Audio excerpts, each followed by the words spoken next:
आज हमारे बीच श्री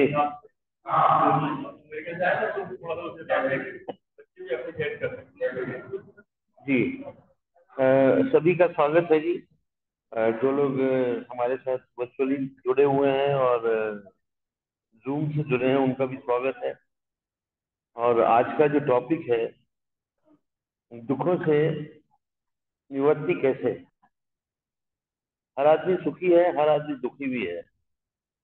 आज जिसकी बेसमेंट के अंदर पानी गया है वो दुखी है, जिसमें नहीं गया वो सुखी है, मेरी बढ़िया वाली है, तो उसको सुख की प्राप्ति हुई है। और बहुत ज्यादा दिनों से इस चीज का इंतजार था कि कुछ बेसमेंट में पानी घुसे, कुछ एकदम बढ़िया सा कुछ हो, मतलब अ, सच्चे तरीके से धरती ने पानी को पी लिया।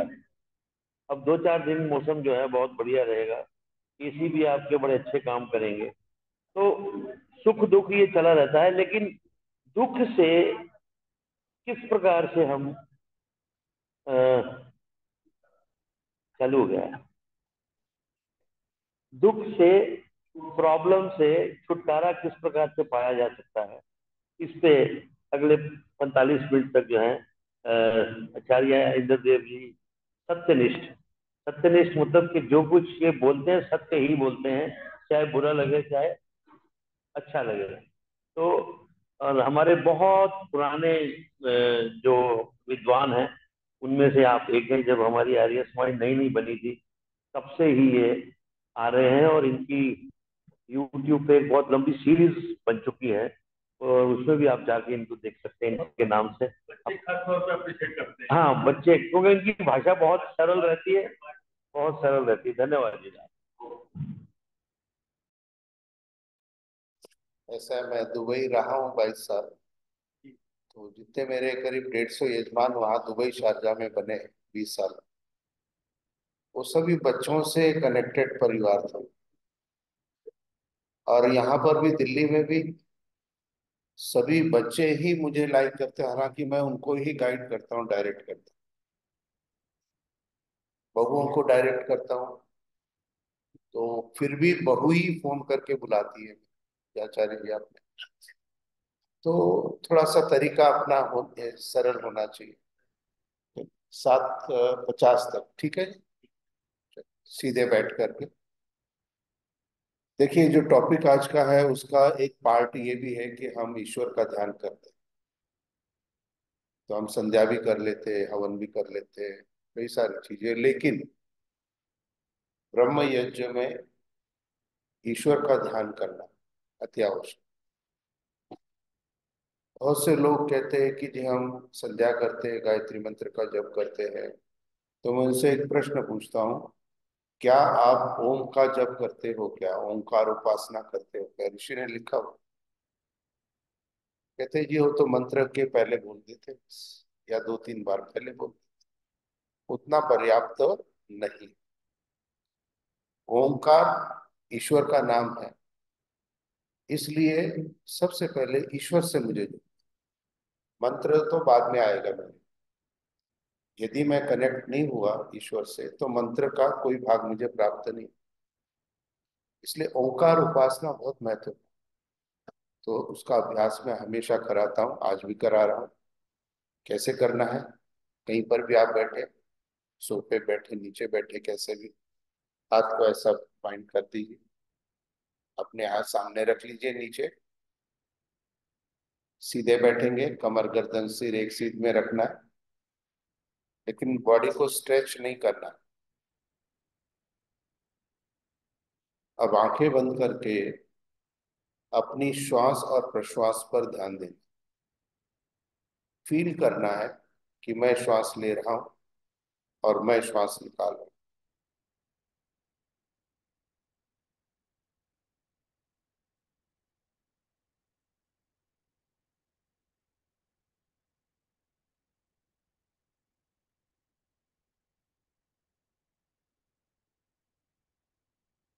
और दैनिक ओंकार उपासना में जब हम ओम का जप करेंगे तो बहुत अधिक जोर से नहीं बोलना है। जितनी आपकी मुंह की आवाज आपके कान तक जाए। यहाँ पर सामाजिक कार्यक्रम है इसलिए थोड़ा जोर से बोल सकते हैं, बहुत धीरे स्वर में। और ओ को ज्यादा लंबा नहीं करना है, 3 मात्रा तक ही रखना है। तो मेरे साथ करने का थोड़ा प्रयत्न करेंगे। तरीका मैंने बता दिया है, सीधे बैठ करके श्वास प्रश्वास से मन को एकाग्र करेंगे। स्वर को नाभि से ऊपर लेना है। ईश्वर का ध्यान धीरे धीरे अपने आप स्वतः ही आपके ध्यान और मन में हो सके। मेरे साथ ओम का जप करें। ओम।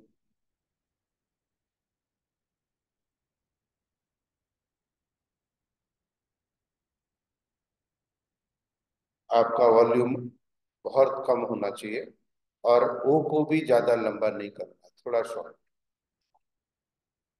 ओम। ओम। ओम। ओम।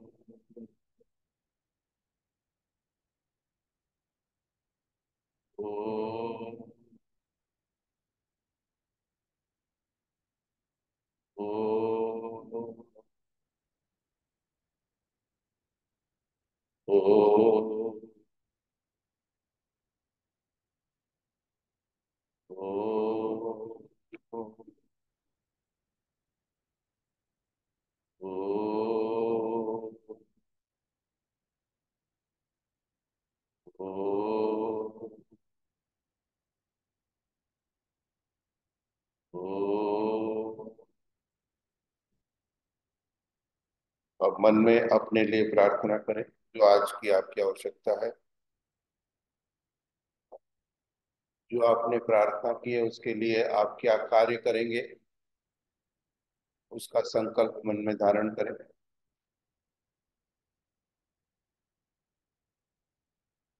मेरे साथ बोलिए, ओम शांति है, शांति है, शांति। धीरे धीरे आंख को खोल लीजिए। यहाँ पर एसी का ज्यादा इफेक्ट है, इसलिए आपको अपनी हथेलियां गर्म महसूस नहीं हो। लेकिन जब आप घर पर इसको करेंगे तो you will feel sweating in your palm. हथेली में पसीना, गर्माहट। ओम के ओंकार उपासना में शरीर के आंतरिक जो शक्तियां हैं जागृत होना प्रारंभ। और जो प्राण तत्व हमारे शरीर के अंदर चल रहा है इसका कंट्रोल हो जाता है। और उस प्राण तत्वों के कारण शरीर में गर्मी आती है। आपने देखा होगा सन्यासी लोग अधिकतर जाड़ों में भी कपड़े नहीं पहनते। प्राण शक्ति की गर्माहट हर समय ईश्वर का ध्यान उनके अंदर रहता है। तो ओंकार उपासना हमारे जीवन का एक आवश्यक अंग होना चाहिए। और इसीलिए सत्यार्थ प्रकाश के अंदर भी पहला समुल्लास जो महर्षि दयानंद सरस्वती ने लिखा, वो ईश्वर नाम व्याख्या ओंकार के बारे में, ओम के बारे में। थोड़ा प्रयत्न करें, अभ्यास करें। हमारा जीवन कैसे चलना है ये हम सोचते हैं कि दूसरा हमें प्रभावित कर रहा है, दूसरा हमें चला रहा है। ऐसा नहीं, हम स्वयं अपने जीवन को चला रहे हैं। जो चीजें मुझे यदि भोजन में नहीं खानी है, प्रतिबंध है मेरे पे, लेकिन उसके बाद भी यदि खा रहे हैं तो इसका अर्थ है कि मुझे कोई खिला नहीं रहा है, मैं स्वयं। तो जो आज का विषय है वो विषय है दुखों से निवृत्ति कैसे हो। निवृत्ति से तात्पर्य क्या है? बैलेंस। खत्म नहीं हो, खत्म न होने का कारण है कि वर्तमान जीवन में तो हम बहुत अच्छे से चल रहे हैं, लेकिन पास्ट में हमने कब क्या किया होगा 5 जन्म पूर्व, वही हमें नहीं।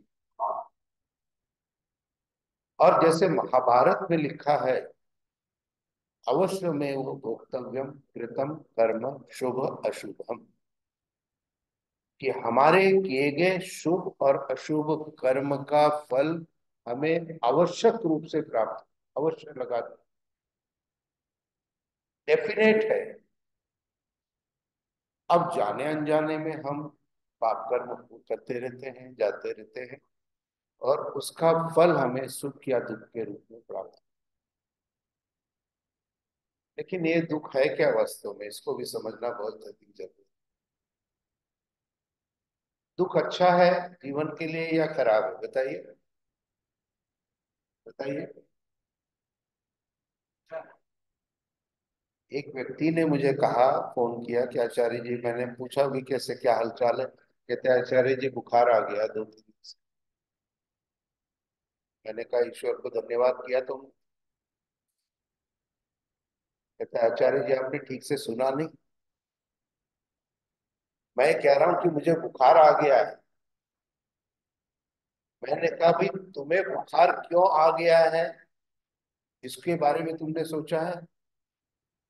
तुम्हें बुखार इसलिए आ गया है कि कोई ना कोई बैड बैक्टीरिया तुम्हारे शरीर के अंदर इंजेक्ट हो गया है, उसने अपना प्रभाव फैलाना शुरू कर दिया, और उससे फाइट करने के लिए अच्छे बैक्टीरिया कर रहे संघर्ष के कारण ये। ईश्वर का धन्यवाद करो, क्योंकि उस छोटे स्वरूप के अंदर, उस छोटे दुख के अंदर मुझे एक बात का बहुत अनंत सुख मिलेगा। और यदि मैं उस छोटे से दुख को चाहता हूं कि नहीं प्राप्त हो, तो हो सकता है वो बीमारी अंदर जाके कैंसर का रूप ले सके। तो हमेशा इस बात को मान के चलिए, अब सौंप दिया इस जीवन का सब भार तुम्हारे हाथों में है, जीत तुम्हारे हाथों में और हार तुम्हारे। ईश्वर के लिए हम क्या शब्द प्रयोग करते हैं? दयालु है। जब दयालु हो तो दुख क्यों देगा भाई हम? कई बार दुख की परिभाषा के अंतर्गत हमें देखते हैं कि वर्तमान में जो दुख प्राप्त हो रहा है, वो भविष्य में किसी आने वाले सुख की प्रतीति के लिए कारण एक उत्पन्न होता है। मैं संतोषी हूँ, मैं एक जगह रह रहा हूँ, मैं संतोषी हूँ, तकलीफें बहुत है लेकिन रह रहा हूँ, कोई बात नहीं है। लेकिन अब ईश्वर यदि मुझे उस जगह से हटाना चाहता है, तो क्या करेगा? ईश्वर मेरे लिए दुख उत्पन्न करेगा। कैसे करेगा? कहेगा लोग भाई ये जगह खाली कर। अब समस्या आ गई, दुख आ गई, क्या करूं?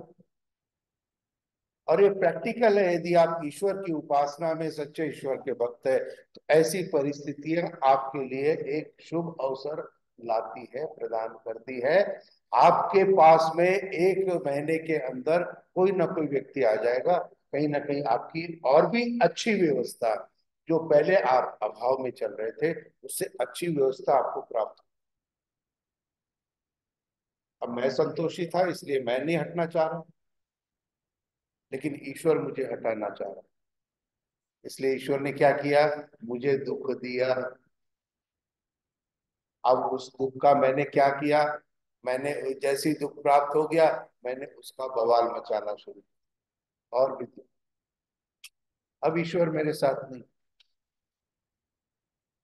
मैंने उसको किस स्वरूप में लिया, किस रूप में लिया, अपने अंदर ग्रहण किया। ये बहुत महत्वपूर्ण बात है हमारे। जो कोई भी चीज आज हमारे सामने घटित होती है, कोई भी अच्छी घटित होती है, ठीक है, बुरी घटित होती है, तो निश्चित रूप से उस पर विचार करना चाहिए। और जैसे मैंने कहा कि हमारे किए गए कर्म का फल हमें अवश्य प्राप्त होगा, इसलिए दुख या सुख हमें हमारे जीवन का हिस्सा है, जो हमें प्राप्त होते रहेंगे। कब तक? अंतिम समय।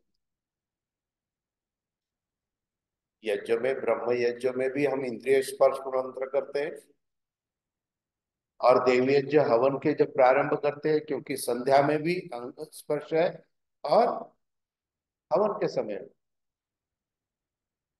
लेकिन ऋषि ने क्या लिखा है? ऋषि ने जो वैदिक संध्या के अंदर लिखा है, वो लिखा है इंद्रिय स्पर्श मंत्र। क्या लिखा है?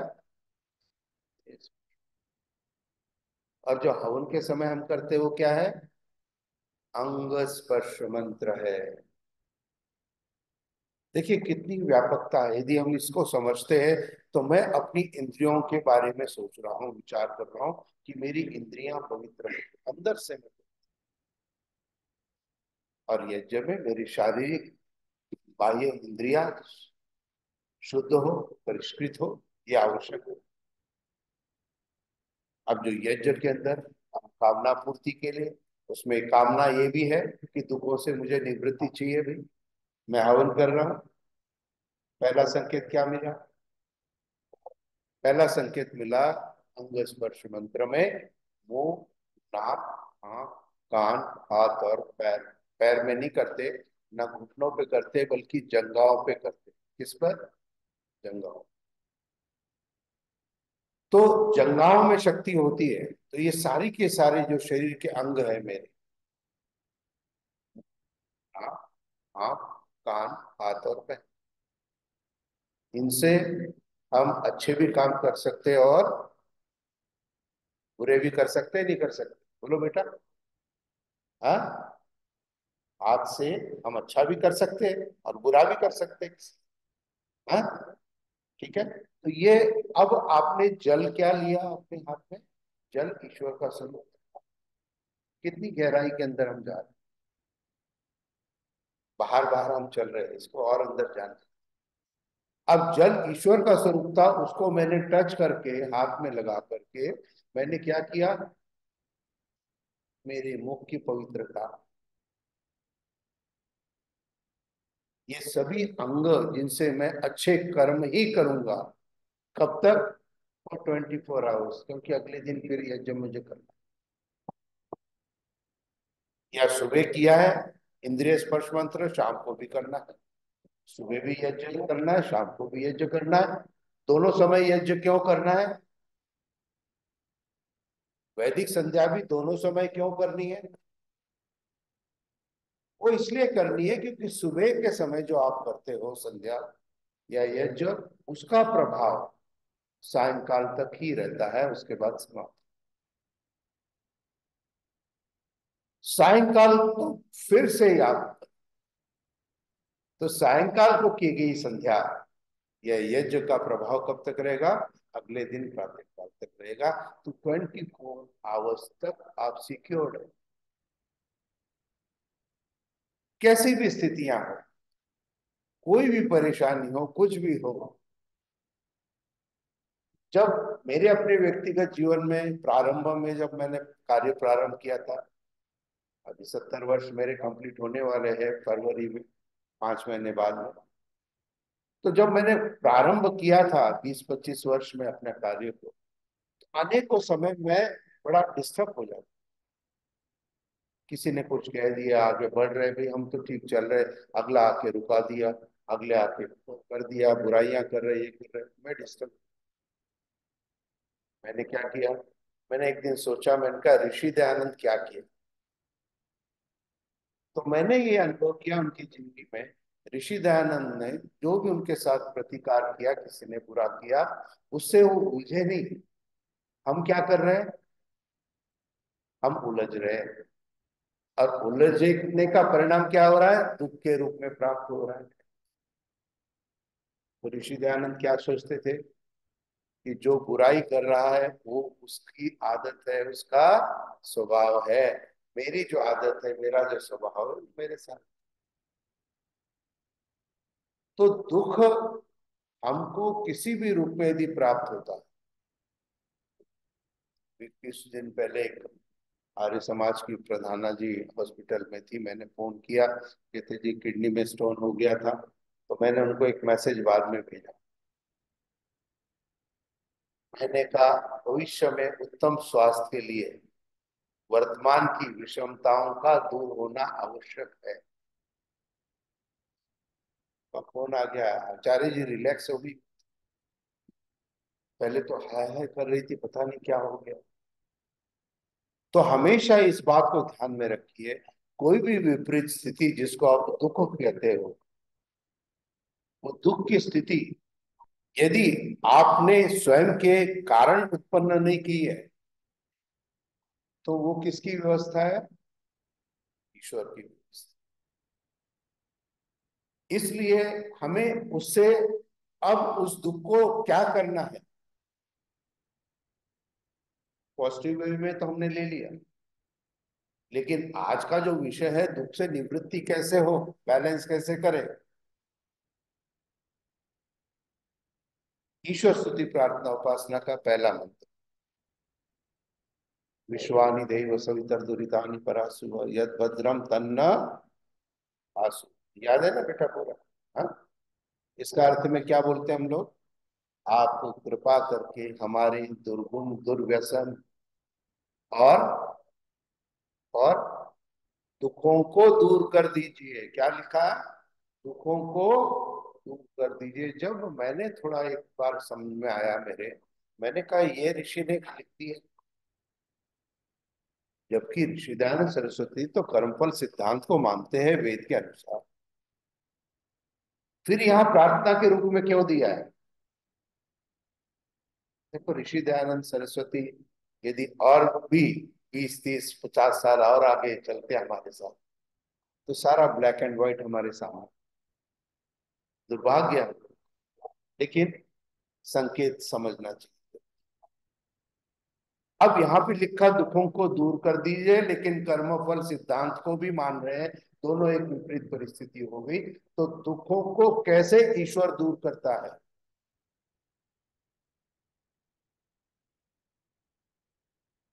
यदि मैं अपने अंदर उस शक्ति को उत्पन्न करूं, या मेरे अंदर वो शक्ति हो जो मुझे प्राप्त होने वाले दुख को मैं सहन कर सकता हूं। क्या कर सकता हूं? सहन कर सकता हूं। तो एक दुख मुझे प्राप्त हो गया, मैंने सहन कर लिया, तो दुख प्राप्त हुआ क्या? एहसास हुआ क्या मुझे? नहीं हुआ ना। छोटा सा एग्जांपल देता हूँ। मान लीजिए कील लिए, हथौड़ी से ठोक रहे, या चोट लग गई हथेली पर। अब दो उपाय है, या तो सहन कर लो, सहन कर लिया तो कोई अंतर नहीं पड़ा, फिर भी लगे हुए, और सहन नहीं किया तो हाय हाय हाय हाय।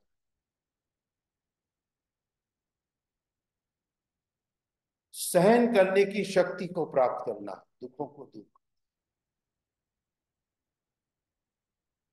और वो शक्ति देने वाला काजू पिस्ता बादाम नहीं है। वो शक्ति जो आत्मदा बलदा यस्य विश्व वासते, यह आत्मदा बलदा जो मेरी आत्मा के अंदर बल को देने वाला है, शक्ति देने वाला है, ईश्वर की उपासना, ईश्वर का ध्यान। एक माता जी ने मुझे कहा, आचार्य जी रोज मैं गायत्री की माला करती हूँ रोज, ठीक है क्या? मैंने कहा माता जी एक बात मुझे बताओ कि आपका पूरी मालाओं के अंदर ध्यान रहता है क्या? कहते आचार्य जी वो तो नहीं रहता। मैंने कहा माता जी 5 गायत्री करो बस, अभ्यास करो 5 गायत्री का 10 15 दिन, और जब ध्यान मन लगने लगे तो 11 पर आ जाओ, फिर आगे। तो हम क्या कर रहे हैं? हम केवल क्वांटिटी में जा रहे हैं, क्वालिटी में नहीं। इसीलिए मेरे अंदर वो ताकत पैदा नहीं हो रही, शक्ति पैदा नहीं हो रही है, और छोटे से भी दुख से घबरा जाते। इसीलिए ये भी लिखा है कि जो कोई ईश्वर की उपासना ध्यान और मन से करता है, ईश्वर उसके अंदर इतना अत्यधिक बल प्रदान करता है कि वह भयंकर से भयंकर दुखों से भी नहीं करता। आत्मिक बल, 2 तरह के बल है। एक तो शरीर का बल है, दूसरा आत्मा का बल है।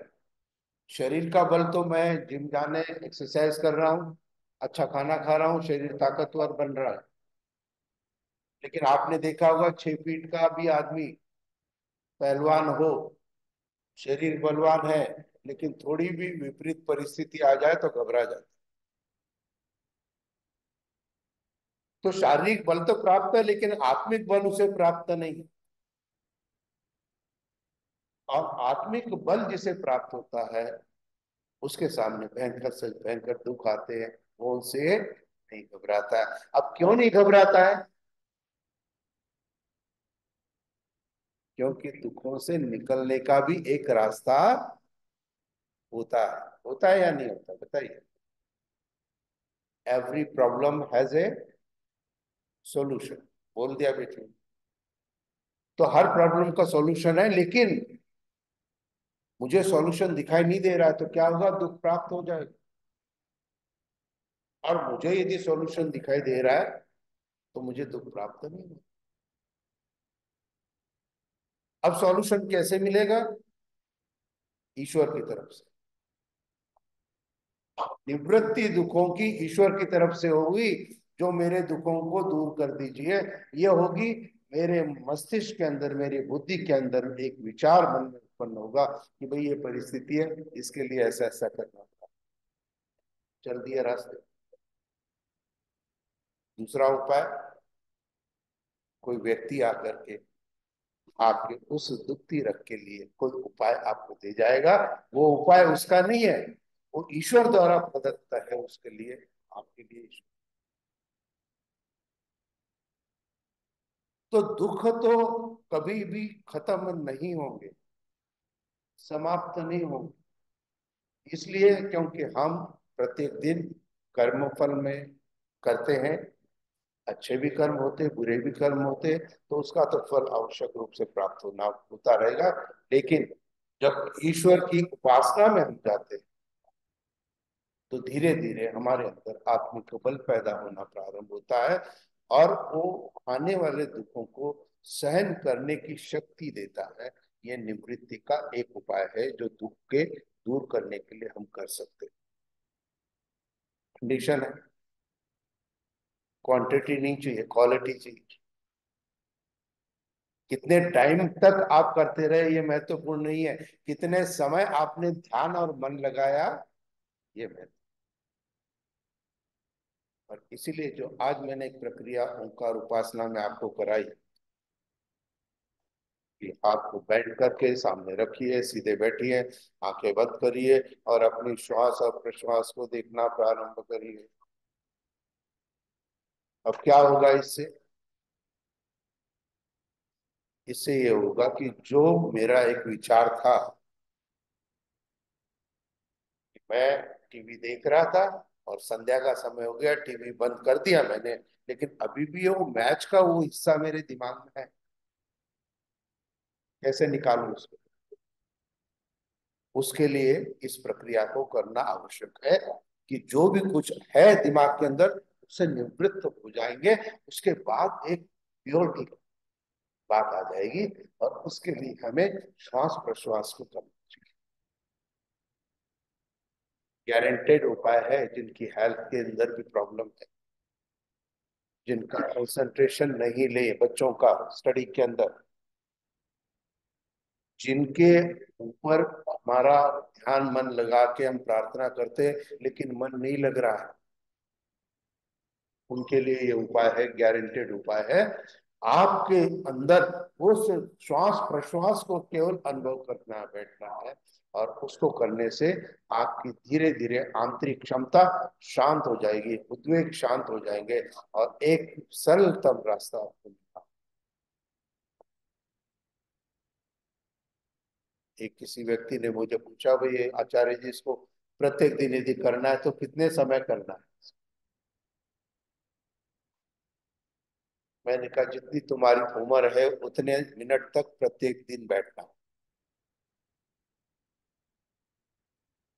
60 मिनट, 60 वर्ष की आयु हो गई, बैठ पाओगे क्या? बहुत मुश्किल। संसार का यदि सबसे कठिनतम कार्य है तो वो है ईश्वर की उपासना के लिए बैठना। आज मैंने ओंकार उपासना की विधि आपको समझाई, आपने समझ ली, आप सोच के भी यहां से जाओगे इसको मैं रोज करेंगे, और लेकिन आप देखेंगे 2-3 दिन हो गए, हम तो प्रैक्टिकली कर ही नहीं पा रहे। It's very difficult, not easy. इसके लिए हमको क्या अपने नियम बनाने। तो दुख जो है हमारे जीवन का एक हिस्सा है, हमारे जीवन की एक बात। बहुत बार कई लोग कहते हैं आचार्य जी कुछ नाक से खून आ गया हमारे। मैं कहता हूं कि देखो, कहीं ना कहीं इन्फेक्शन कुछ ना कुछ है, निकलने के रास्ते यही, निकाल दिया इसको। चेकअप कराओ डॉक्टर से, कोई दिक्कत नहीं है, मस्त। तो जो चीजें हमारे लिए है वो है सुख और दुख। सुख की यहाँ चर्चा नहीं हो रही, यहाँ चर्चा हो रही दुख की, और उसको सहन करने की शक्ति मुझे ईश्वर से प्राप्त हो, तो मेरे दुख की निवृत्ति होना प्रारंभ हो। दूसरा, यदि हम अंग स्पर्श मंत्र कर रहे हैं तो फॉर 24 आवर्स मैं ये विचार करूं कि मैं अच्छा बोलूं, किसी के अपशब्दों को नहीं बोलूं, किसी के बारे में किसी की निंदा नहीं सुनूं, दान पुण्य हाथों से अच्छे करें, और पैरों से, जंघाओं से अच्छे मित्रों की संगति में हम जाएं। संकेत है आप 24 आवर्स के लिए। तो यहां पर जो कोई भी आप पाप कर्म करते हैं, बुरा कर्म करते हैं, उसका फल उसी इंद्रियों को प्राप्त होता है। मुंह से हम बोलते हैं एक्सेसिव एंगर, सही है या गलत है? बताइए आप। गलत है। बैलेंस एंगर, एंगर होना चाहिए, आप बोलोगे साधारणतः तो नहीं होना चाहिए, लेकिन होना चाहिए। हम कहते हैं मन्यु रसी मन्युमय देही, हे प्रभु मुझे क्रोध करने की शक्ति दो। अरे क्यों मांग रहे हो क्रोध करने की शक्ति? ये आपका एसेट है। क्या है?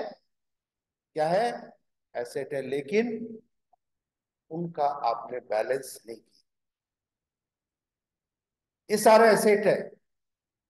बहुत से लोग कहते हैं काम क्रोध लोभ मोह ईर्ष्या द्वेष अहंकार, ये 7 चीजें आचार्य जी खराब होती है ना।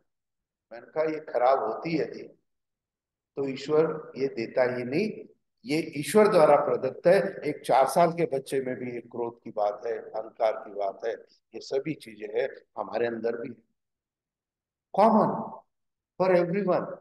नो बेटा, ठीक है। तो ये जो जो चीज कॉमन है, काम क्रोध लोभ मोह ईर्ष्या द्वेष और अहंकार, ये मेरी उन्नति के लिए ईश्वर ने दिया है। लेकिन मैंने क्या किया? इसका मिसयूज कर, एक्सेसिव कर लिया मैंने। तो क्या हो गया? दुख प्राप्त हो गया। यदि मैंने उसको बैलेंस किया होता तो प्राप्ति नहीं होती। किसी ने मुझे कहा आचार्य जी ईर्ष्या द्वेष आप कह रहे हो कि अच्छी बात है, ये कैसे अच्छी बात है बताइए? मैंने कहा भाई 2 बच्चे हैं, स्टूडेंट है दोनों, ठीक है।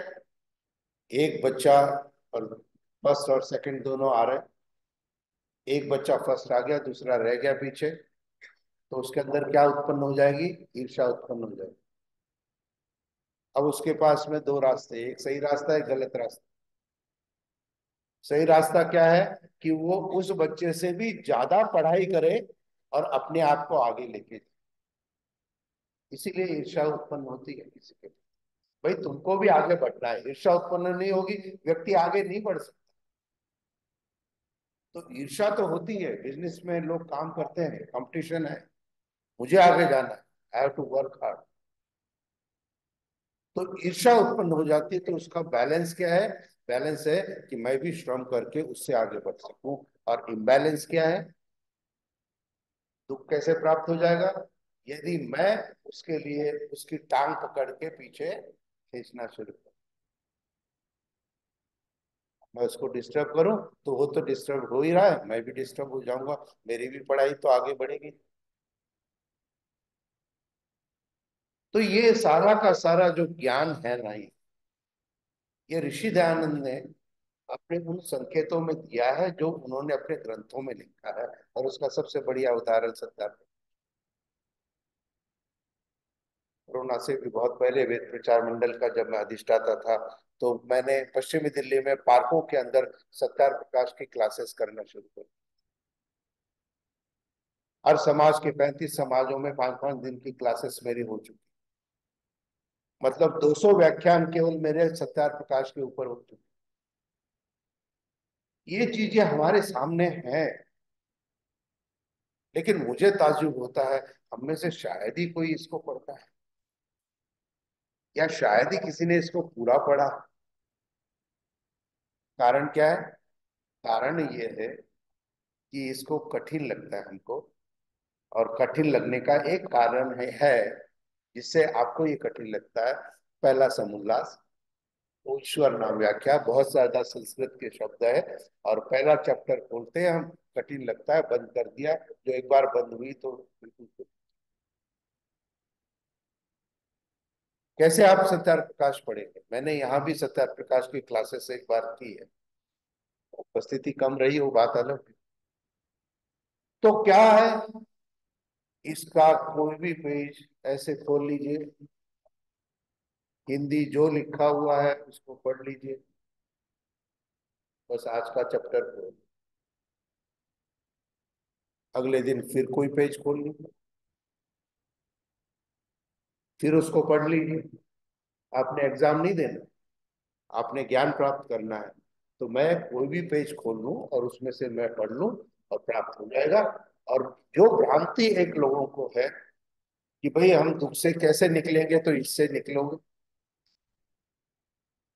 सत्यार प्रकाश में सब चीजों के ऊपर लिखा, ईश्वर नाम व्याख्या, वेदारंभ, ये वो गृहस्थ आश्रम प्रकरण, वानप्रस्थ संन्यास प्रकरण, हाँ, और जो है मुक्ति का विषय है, सभी विषय इसके अंदर में। और ये हमें सब प्राप्त हो जाता है। तो केवल एक ग्रंथ आपको 4 वेदों का बैलेंस आपको दे सकता है। इससे क्या होगा? इससे मुझे दुखों को दूर करने का एक रास्ता मिला। निवृत्ति करनी है तो 2 चीजें यदि आप करते हैं, और उसमें पहली चीज है मुंह, नाक, आंख, कान, हाथ और पैर से अच्छे कर्म करने हैं। बस इसका सुबह सुबह उठ करके पैर भूमि पर रखने से पहले मन में गायत्री मंत्र का जप करो और सोच लो, विचार करो, आज पूरे दिन हम अच्छी वाणी बोलेंगे, अच्छे कानों से अच्छी बातें सुनेंगे, दान पुण्य करेंगे, अच्छे मित्रों के साथ। बैलेंस एक हो। दूसरा, ईश्वर का ध्यान और उपासना करना। तो जो ऋषि दयानंद सरस्वती ने ईश्वर स्तुति प्रार्थना उपासना के प्रथम मंत्र में लिखा कि आप दुखों को दूर कर दीजिए, उसका तात्पर्य था कि मेरे अंदर इतनी शक्ति पैदा हो जाए जो मेरे दुखों को मैं घबराऊं। ऋषि दयानंद को कितनी बार जहर दिया? आज कोई है ऐसा? कितने लोग गुरुकुलों में पढ़ रहे हैं? ऋषि दयानंद कितने वर्ष पढ़े थे? 3 वर्ष 5 महीने गुरु विद्यानंद से। आज के बच्चे कितने वर्ष पढ़ रहे हैं? 12 12 14 14 वर्ष पढ़। What is the difference? कहाँ कहाँ छूट हो रही? हम केवल क्वांटिटी पे जा रहे हैं, हम क्वालिटी पे नहीं। इसलिए अगर एक भी व्यक्ति निश्चित रूप से इस बात को समझ ले तो आगे कल्याण उसका होना चाहिए। बहुत समय पहले पानीपत में मेरे वेद प्रचार सप्ताह के कार्यक्रम थे, तो वहां मैंने उनको कहा कि आर्य समाज में नहीं करूंगा, मैं जाता नहीं कहीं, आर्य समाज बाहर करोगे तो उन्होंने कॉलोनी के अंदर टेंट लगाते थे और वहां बैठते थे, 150 200 आदमी रोज। एक व्यक्ति ने एक दिन प्रश्न पूछा, कहते आचार्य जी ये 200 लोग बैठे हुए हैं, इनके बारे में आपका क्या कहना? मैंने कहा भाई 10 पुरुषों में, 200 में से 10 माइनस कर लिए, 190 बचे। और 10 महिलाओं में तो 180 बचे। मैंने कहा मैं यहाँ जितना भी कार्य कर रहा हूं, ये केवल इन 10 को और इन 10 के लिए कर रहा हूं, बाकी मेरे किसी काम के नहीं। प्राप्ति तो होगी ही होगी, डेफिनेट होगी। कहीं ना कहीं अंदर विचार तो आएंगे आएंगे, लेकिन उन विचारों को हम कितना अपने साथ लेके जाते हैं। शिवानी देवी के मंत्र में दुर्गुण दुर्व्यसन और दुखों को दूर कर दीजिए, दुर्गुण दुर्व्यसनों को दूर करने की बात की गई है। कितनी बार हमने मंत्र पढ़ा होगा, कम से कम 500 बार पढ़ा हुआ है, लेकिन आज भी मेरे अंदर दुर्गुण है, आज भी मेरे अंदर दुर्व्यसन है। तो दुखों से निवृत्ति तब तक नहीं हो सकती जब तक आप इसको इम्प्लीमेंट नहीं करोगे। बीमारी हो गई आपको, अब गए डॉक्टर के पास, और डॉक्टर ने दवाई बांध के पुड़िया दे दी आपको, आप वो पुड़िया भी लेके आ गए, और घर में पहुंच के आपने पुड़िया रख दी, दवाई खाई नहीं, आप ठीक हो जाओगे क्या? ठीक हो जाओगे? नहीं हो जाओगे। तो यही रहा। आर्य समाज के प्रांगण के अंदर जो कुछ भी वक्ता जब भी बात करता है, बहुत अच्छा, बहुत सुंदर, बहुत बढ़िया, और जैसे ही गेट के बाहर सब कुछ साफ। अब मैं अपने आगामी जो मेरा जीवन है वो इसी बात पे लगा रहा हूं कि व्यक्ति को अपने लिए कार्य करना है। मैं मेरे लिए कार्य, मैं भी आज भी सोचता हूँ मुझे और भी आगे जाना, और भी आगे बढ़ना। आप भी सोचिए, मैं एज ए पर्सन, मुझे आगे बढ़, परिवार में रह रहे कोई बात नहीं, परिवार देखभाल हो रही है, लेकिन मैं क्या कर रहा हूँ इस पर मुझे विचार। क्रोध की स्थिति आती है घर के अंदर, तो जो क्रोधी व्यक्ति होता है उसको सब लोग शांत करने में लगते हैं अभी ना, भाई शांत हो जा, शांत हो। लेकिन जब उसको क्रोध आता है तो शांत होता है क्या वो? अरे भाई, जब आप दूसरे को शांत करा रहे थे तो आपको भी तो शांत रहना चाहिए ना। गलती यहाँ, हम अपने लिए कार्य नहीं कर रहे हैं। और आज से ओंकार उपासना, ओम का जप, इससे प्रारंभ करो अपने लिए कार्य। कि अब मुझे अपना सेल्फ मैं कितना जानता हूं, क्या करता हूं। साप्ताहिक संडे के प्रवचनों में जब मैं जाता हूँ किसी भी समाज में, तो मैं बैठता हूँ, सब लोग बैठे हुए हैं, मैं कहता हूँ विषय आप दीजिए। लांबा जी के पश्चिम विहार समाज में किसी ने दिया जी मृत्यु पर बोली आचार्य, 50 मिनट मैंने मृत्यु पर बोल दिया। लांबा जी के खड़े हो गए, कहते आचार्य जी ने बिल्कुल विषय से नहीं भटके, मृत्यु पर 50 मिनट तक। लेकिन कई जगह ऐसा भी होता है, मैं कहता हूं आपको क्या जानना है आप बताओ, विषय दो, सब साइलेंस। इसका अर्थ क्या हो गया अभिनव? साइलेंस है मतलब आपको आता है ना। भाई जो नहीं आता वही तो पूछोगे ना, आचार्य जी इस विषय पे बताओ ना। वही है, वही बात होगी, समाधि ने सही कहा। तो ये सारी चीजें हमें अपने जीवन के लिए निर्धारित करने का समय अब आ गया है। ये प्रेरणा मेरे अंदर में आई है, मुझे अपने लिए आई है, जो मैं आपको डिस्ट्रीब्यूट कर, अपने लिए कार्य करना है, अपने लिए आगे बढ़ना है, अपने लिए आगे चलना है। और उस अपने लिए जब आप कार्य करना प्रारंभ करोगे तो संन्यास आश्रम और वानप्रस्थ आश्रम वो आपका कंप्लीट होना प्रारंभ।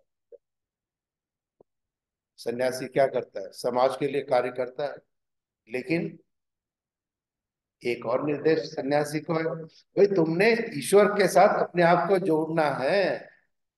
लास्ट स्टेज है। तो निश्चित रूप से जो दुख हमारे जीवन में है, चाहे पारिवारिक रूप से हो, चाहे मित्र गणों से हो, चाहे व्यापारिक संदर्भ में हो, ये सभी आते जाते रहेंगे, इनके ऊपर ज्यादा विशेष ध्यान देने की आवश्यकता नहीं। केवल सेल्फ असेसमेंट करना प्रारंभ करो कि मैं फैमिली में रह रहा हूँ, ऑफिस से आ गया हूँ, अब मुझे 3 घंटे कैसे रहना। एक जगह मैंने कहा, काफी बुजुर्ग लोग बैठे थे, मैंने कहा भाई आप घर जाओगे ना, घर में जाते ही सब बच्चों को बोलना चिल्लाते हुए, भाई सब लोग कहाँ हो, बताओ क्या क्या कर रहे हो, हंसते मुस्कुराते हुए।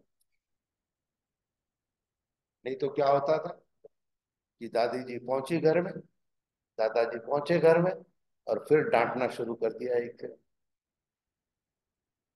तो अपने आप को जब तक आप इस दिशा में, इस प्रवृत्ति में नहीं आओ, और किसी को कोई डिफिकल्टी है, देखो मैं 24 आवर्स उपलब्ध हूँ। और फरवरी 6 फरवरी मेरा जन्मदिन होता है, उसके बाद मैं कई सारे डिसीजन लेने वाला हूँ। That I already decided. संन्यास लूंगा लेकिन कपड़े नहीं पहनूंगा। सन्यासी के कर्तव्यों को पूर्ण करूंगा, जो मैंने वानप्रस्थ के लिए भी किया। वानप्रस्थ में मैंने कपड़े नहीं पहने। मेरे 4 बच्चे थे, जब 50 वर्ष थे, पूरा बिजनेस मैंने बंद कर दिया था, केवल आर्य समाज का कार्य करूंगा। घर वाले हिल गए। सासू माँ बोलती है 3 बेटियां, शादी करनी है, क्या करोगे? और आप विश्वास नहीं करो, मेरी बेटियों की शादियां इतनी बढ़िया बढ़िया हो गई, हाँ, और सभी बच्चे इतने अच्छे अच्छे सब जगह निकल। ये मेरा एक संकल्प था, जिसको ईश्वर ने मुझे वो रास्ते दिए, उन लोगों से मुझे जोड़ दिया। अजय सहगल जी भी उसमें एक है, और इनके पिताजी भी उसमें से एक। आज मैं उन्हें स्मरण करूं तो, जब वो जाते थे शोभा यात्रा में, एक ही आवाज निकलती थी, सहगल। बाकी 50 लोग तो पीछे हैं। तो ये सारा जीवन जो हमने देखा है अपने पूर्वजों का, अपने बड़ों का, हाँ, तो ये जो हमारी माँ ने, बहन ने, जिन्होंने भी अपने को इस दिशा में डाला है, उस दिशा में तो हम चल रहे हैं, लेकिन थोड़ा सा और परफेक्ट उसको करना प्रारंभ, और थोड़ा सा अच्छे से करना प्रारंभ करना है। हाँ जी। तो उस हिसाब से हमें आगे चलना है, आगे बढ़ना है, अपने जीवन के लिए अपने कार्य शैली को प्रारंभ करना। तो दुख आएंगे, वेलकम देम, देखो, और कैसे निकलोगे। और नहीं निकलने का रास्ता मिल रहा है, बैठ के आराम से ईश्वर का ध्यान करना प्रारंभ करो, डेफिनेट आपको कोई ना कोई रास्ता मिलेगा। तो इसलिए दुख हमारे जीवन का एक हिस्सा है, एक अंग है। शरीर बढ़ रहा है। किसी के यहाँ हवन था, मैं कराने गया, कहते जी गिर गए बहू जी, और पैर हैमरेज हो गया, 80 साल के थे। मैंने कहा देखो, शरीर तो छूटना है, और कारण भी कुछ ना कुछ तो, बिना कारण बने कैसे छूटे? हाँ। तो इसलिए जितना समय हमारे पास है, इस समय के लिए हम अपने जीवन में करें। और सत्यार्थ प्रकाश के ग्रंथ को आप आवश्यक रूप से पढ़ना प्रारंभ करें। कुछ भी डिफिकल्टी आती है, वैसे कोई आएगी नहीं, ये बात मैं बड़े ध्यान से बोल रहा हूँ, लेकिन कभी भी आपको कोई डिफिकल्टी आए, आप हमेशा मुझसे फोन पे भी बात कर सकते हो, मेरे यूट्यूब चैनल में नोटिफिकेशन में भी आप बोल सकते हो। आचार्य इंद्रदेव सत्यनिष्ठ के नाम से मेरा यूट्यूब चैनल है। 200 वीडियो उसके अंदर में मैंने, 200 वीडियोस। तो उसका आप सभी के लिए ईश्वर से प्रार्थना करता हूँ। तो बच्चे भी आए, बेटा समझ में आया? ठीक।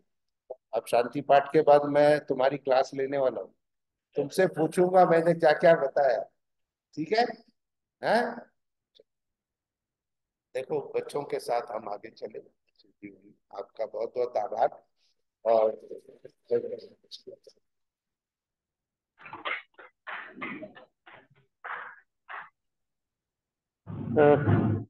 आचार्य जी का धन्यवाद।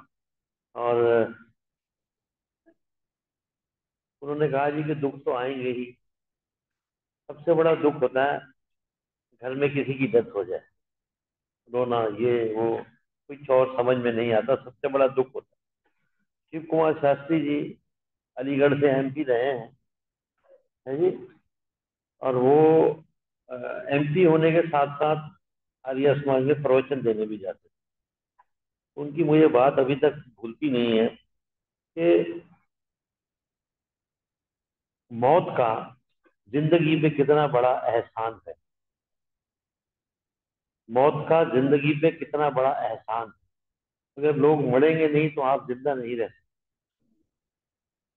मौत है ही नहीं, 1 मिनट के लिए आप मान लीजिए साहब, मौत है ही नहीं। हेलो, और सोते हुए हो, अदब देखो ना, मौत है ही नहीं, किसी की डेथ ही नहीं होनी। तो आप पृथ्वी के ऊपर खड़े तो हो सकते हैं, बैठ नहीं सकते, किसी की डेथ ही नहीं हो रही। आप 200 साल के हो गए हो, फैमिली इतनी ज्यादा बढ़ गई है, अब किसी ना किसी को, पोते को, दोते को, पोते को, लक्कड़ पोते से उनके कुछ ना कुछ आपको दुखों के ही मैसेजेस मिल रहे हैं, दुखी रहोगे। इसलिए लोगों की डेथ हो रही है तभी आप जिंदा हैं। पेड़ कम हो रहे हैं, ऑक्सीजन कम हो रही है, और लोग ज्यादा हैं।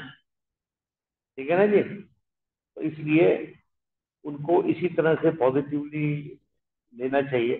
अब जैसे छोटे बच्चे हैं, स्कूल जा रहे हैं, स्कूल से वापस आ रहे हैं, और थोड़ा पैदल आ रहे हैं, बैग भी उठाया हुआ है, पसीना, दुखी हो रहे हैं, उसके बाद प्यास लग रही है, ये है वो है, और जब घर आते हैं फ्रिज खोलते हैं, पानी पीते, ओ ठीक है, एक आध कोका कोला या पेप्सी पी ली, मजा आ गया।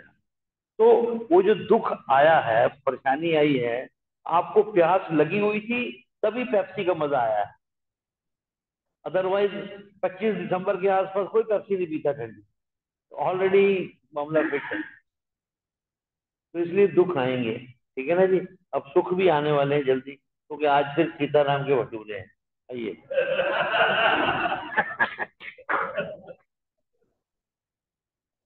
जी। हमारे जन्म दिवस मना रहे यजमानों के लिए हम 27 की कामना कर रहे हैं। आयुष्मान अर्जुन वीर चौहान जी, सुपुत्र श्रीमती जयश्री चौहान जी, श्री अजीत चौहान जी, डॉक्टर अशोक के चौहान साहब के पौत्र हैं, आप पोते हैं। और दूसरा हमारी आदरणीय मधु बहन जी बैठी हुई हैं नोएडा से, आपका जन्म दिवस, तो आपके लिए आशीर्वाद सब हम मिलकर शुभकामना करेंगे। और पूज्य बहन जी हमारे यहाँ आ जाएंगे, हमारे प्रधान जी, अगर आदरणीय बहन मधु बहन जी, हमारी बहन जी जो हैं मिसेस चौहान जी, उनका स्वागत करेंगे हम सबकी तरफ से। हाँ जी, इंदू बहन जी हम सबसे बड़े हैं, तो इंदू बहन जी उनको आशीर्वाद देंगी जन्म दिवस के अवसर पर। आओ जी, पटका लें।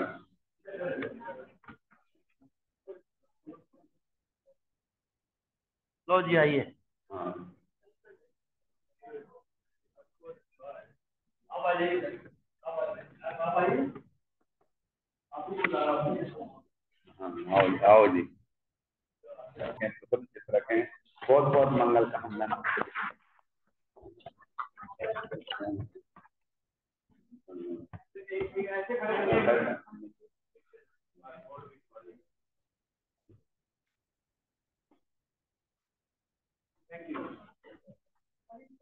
मंत्रों के द्वारा, जो अभी आदरणीय आचार्य जी से समय थे कि मंत्र शक्ति अपने आप में बहुत महत्वपूर्ण है। हम सब मंत्रों के द्वारा आयुष्मान अर्जुन वीर चौहान जी के लिए और हमारे आदरणीय श्रीमती मधु चौहान बहन जी के लिए प्रार्थना करते हैं। ओम उत्तिष्ठ ब्रह्मणस्पते देवान यज्ञेन बोधया आयु प्राणं प्रजां पशुं कीर्तिं यजमानं च वर्धया। ओम इंद्र श्रेष्ठानि द्रविणानि देहि चित्तिं दक्षस्य सुभगत्वमस्मे। कोशं वैनां स्वादमानं वाचा सुदिनत्वमन्नाम्। ओम स्वस्ति पन्थामनुचरेम सूर्यात् चन्द्रमसा विवा पुनर्ददता घनता ज्ञानता संगमे मही। ओम तच्चक्षुर्देव हितं पुरस्तात् शुक्रमचरत पश्येम शरदा शतम् जीवेम शरदा शतम् शृणुयाम शरदा शतम् प्रप्लवाम शरदा शतमदीनास्याम् शरदा शतम् भूयस्य शरदा शतात्। ओम स्वस्ति, ओम स्वस्ति, ओम स्वस्ति। परम पिता परमेश्वर की अपार कृपा से आप शतायु पर्यंत अपने जीवन में अपने परिवार के साथ स्वस्थ रहें, निरोग रहें, आपके परिवार में सुख समृद्धि रहे, अच्छी आदतें, अच्छे संस्कार, अवेयरनेस, गुड हैबिट जीवन में सदा प्राप्त होती रहें। हमारी सबकी आपके लिए बहुत बहुत शुभकामना।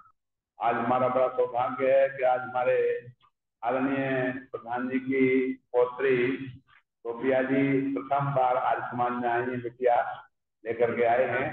तो हम उससे बिटिया के लिए आशीर्वाद देते हैं और भगवान से प्रार्थना करते हैं कि ईश्वर उनको सुख में लंबी आयु, उत्तम स्वास्थ्य और सुख समृद्धि की प्राप्ति सदा करते रहें। दादी जी भी आई हैं और उनके पिताजी भी लाए हैं और बुआ जी भी आई हैं, सब परिवार आज आए हैं।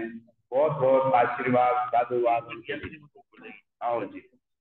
हाँ मधु जी, आप आ जाए, सर परिवार को लेके आए। हाँ जी। हाँ चलो। ओम ओम बोलो। ओम ओम भूर, पूरा आपका आलू है।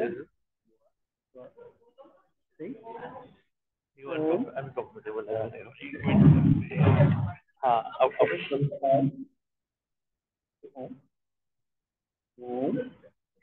ज्यादा नहीं, वैसे पूरा पूरा गायत्री बंद 2-3 महीने से पहले से चलती है। मैं चाह रहा था कि मधु जी और उनका परिवार पूरा अमेरिका से आए हैं, तो वो आ जाए, सामने आ जाए।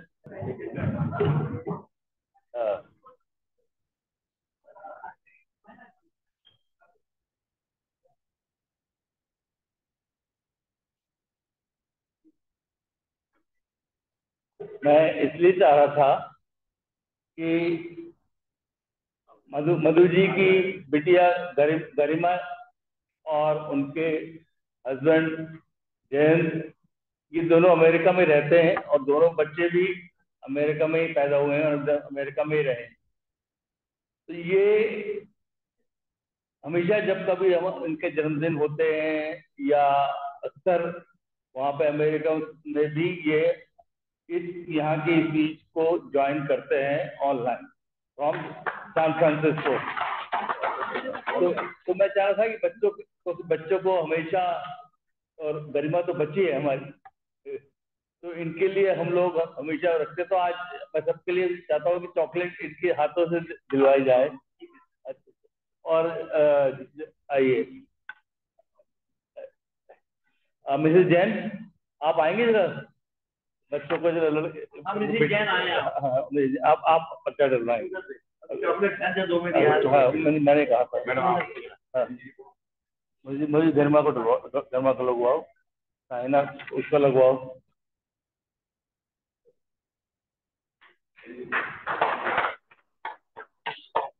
मिसेस बजाज आप आ जाओ प्लीज, आप भी आ जाओ।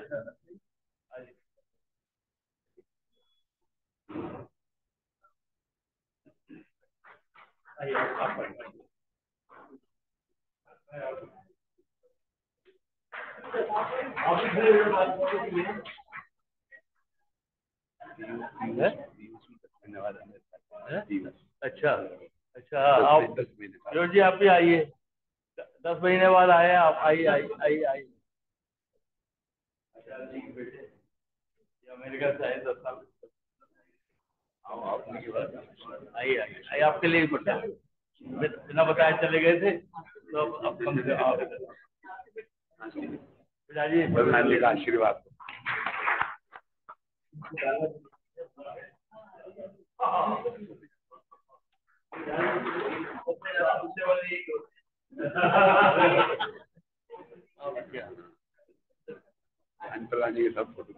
और जो छोटे बच्चे चॉकलेट के लिए लाओ जी। हमारे वो होता है कि जो भी बच्चे आते हैं उनको प्रसाद के अलावा चॉकलेट भी मिलती है। तो मायरा आप सब बच्चों को चॉकलेट बांटिए, आइए सब बच्चों को। ओम द्यौ शांतिरंतरिक्षं शांति पृथिवी शांतिरापः शांतिरोषधया शांतिः वनस्पतयः शान्तिर्विश्वे देवाः शांति ब्रह्म शांति सर्वस्वम शांति शांतिरेव शांति धाम शांतिरेधि। ओम शांति शांति शांति।